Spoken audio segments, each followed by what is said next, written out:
edge of the Sea of Galilee, on the Mount of Beatitudes, where Jesus gave the Sermon on the Mount, as I spoke about in one of my past vlogs.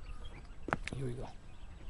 So I'm back, and I'm here on the Mount of Beatitudes, where Jesus gave his most popular sermon, which most of the Bible is based on, the Sermon on the Mount. It's symbolic that I'm here and I'm giving this talk here because where I last left you is Jesus is in Egypt studying in the mystery schools and the temples of Egypt. From there, he travels to India, Nepal, and also even mentioned Tibet. And he's in these three countries studying for a total of about 8 to 10 years. That would bring him back to around 26 years old. In India, he learned healing arts. All three countries, he studied Hinduism and Buddhism.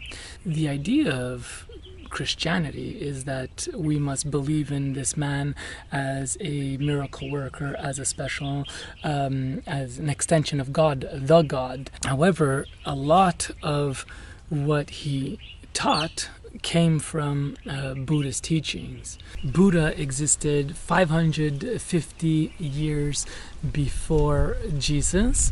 A lot of the parables that Jesus shares make reference to the parables that Buddha shared. So it's obvious that Jesus, in one form or another, was a student of Buddha. You know, a lot of what Jesus was sharing obviously was rooted in the Judaic religion. However, he also took from Hermetics. He also took from Buddhism. He also took from Krishna. And you could also see some of the things that he spoke about in symbolic metaphors are also depicted at the temple of Karnak in Egypt, which I just recently visited. So there is actually proof that Jesus traveled to these countries. You could find all this information on how Jesus became a Christ on YouTube. So on this mount, he gives a sermon, and there is a writer who speaks about the commonalities between Jesus and Buddha. A.J. Edmonds says that there are about 112 similarities between the teachings of Buddha and the teachings of Jesus. Some of the similarities of the parables of the teachings Jesus gave, as well as Buddha, was turn the other cheek, love thy neighbors. These are all principal teachings of the storyline of Jesus Christ. He speaks about, I am the Alpha and Omega. That's something similar spoken by Krishna. So we see that if Jesus is known as a student of Buddha or Krishna or these other prophets, that Christianity loses the power around this man as God. Now, Jesus had three main teachings that we often forget. Number one, we are all gods. This is in Psalm 82.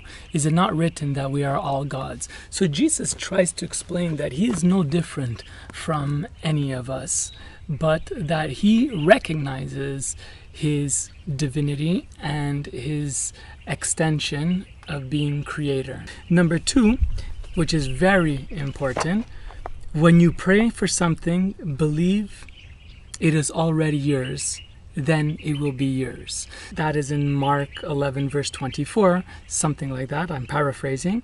But the idea of this goes back to quantum physics, where we say where focus goes, attention flows. So the idea of thought having the potential for manifestation.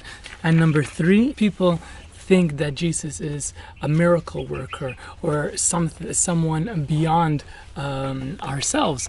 But it says, if you do these things that I teach you, then you will do all these great things in the world and things greater than I. So I've often spoken about that the idea was that Jesus was an example.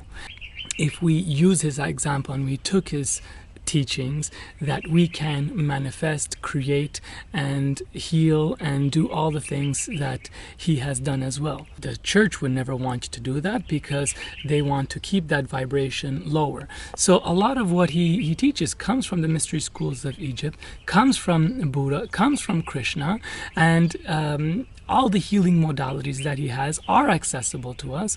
Probably a lot of it lost through time and the Crusades.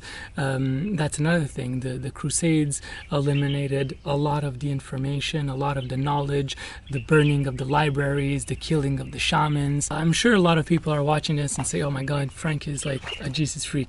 Actually, I'm not. He's just one prophet that I feel connected to which I want to study, because so much of the Western world has been dominated and manipulated by this story of this man, this myth, this mythical hero.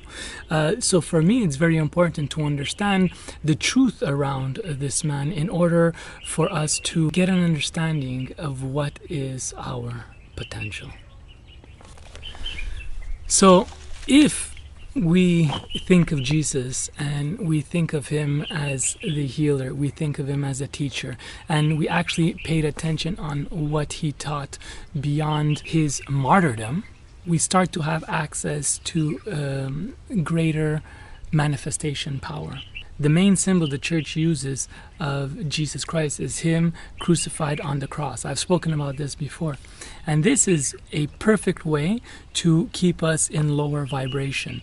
They celebrate, they venerate his death because it is a glorification of pain and suffering in this life in order to get to a greater life in the next world.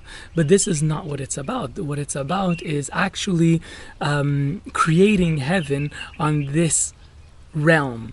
So it's how we think that creates our reality, how we behave that creates our reality.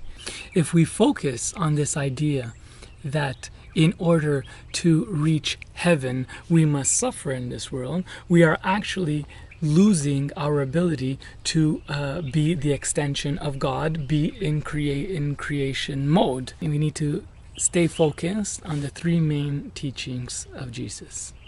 Number one, we are all gods. Number two, if you pray as though it has already happened, so shall it be. And number three, if you follow these teachings, you can achieve all the great things that he has achieved and more. You've been watching the spiritualplayboy.com. Please share this video, comment this video, and rate this video. Peace be with you.